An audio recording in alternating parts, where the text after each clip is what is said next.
What if I offered you $400,000 today and told you that you wouldn't have to make one single monthly payment? No monthly principal payment, no monthly interest payment, nothing coming out of your pocket. Would you take it? Most people would at least want to hear more. And honestly, that's exactly why this topic deserves your attention.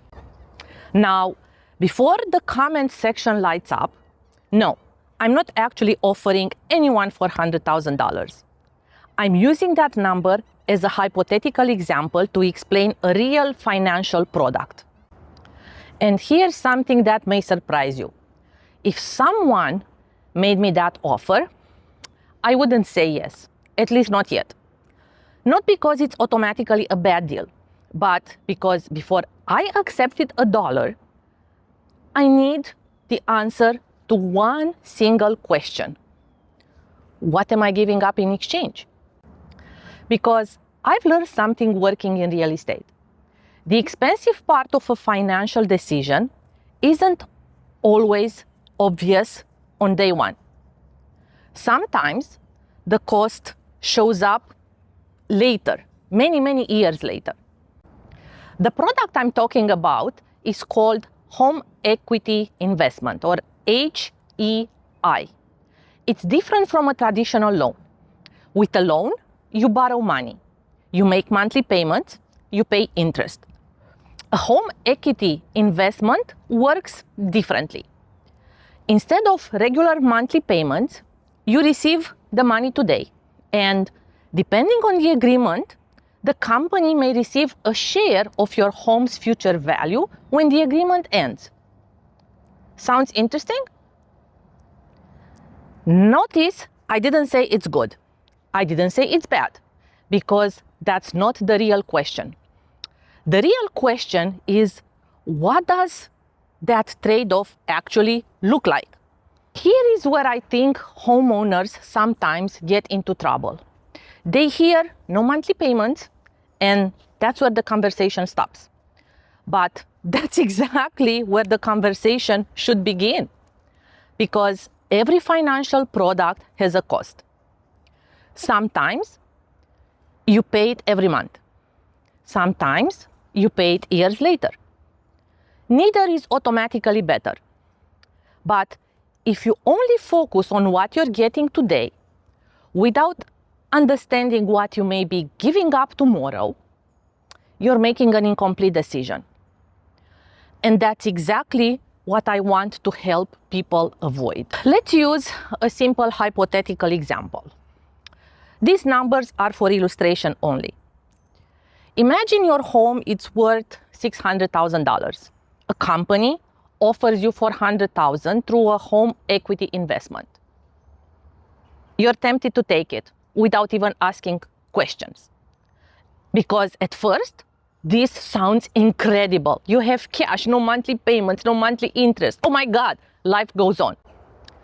Now, let's fast forward 5 or 7 years later. Your home now, it's worth $850,000. Maybe you remodeled it. Maybe the market has appreciated. Now you decide to sell. And this is where the agreement really matters.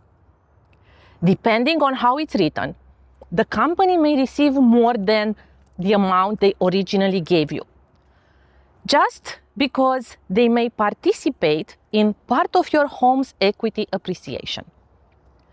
That's why reading the agreement is so important.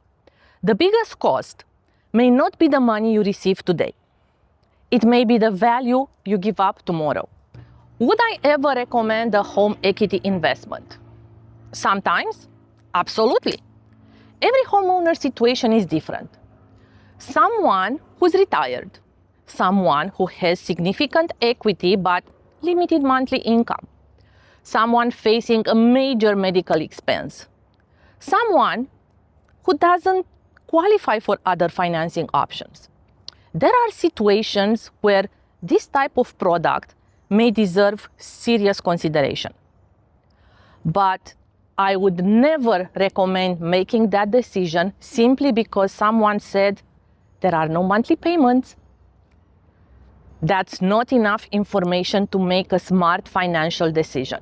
If you're considering something like this, here are the 3 questions I would ask before signing anything.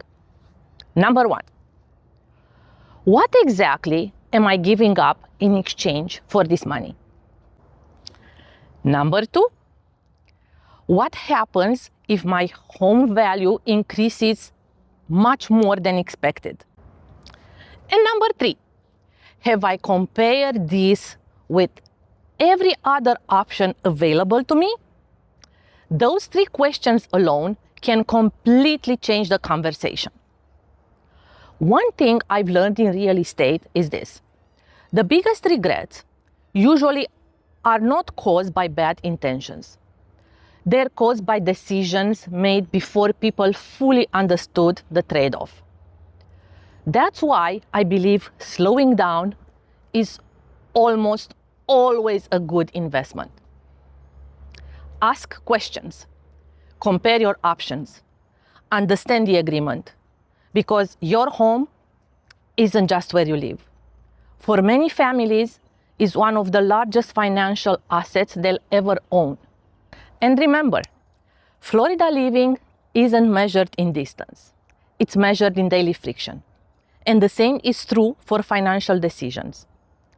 The smart choices are not just the ones that feel good today. They're the ones you'll still feel good about years from now.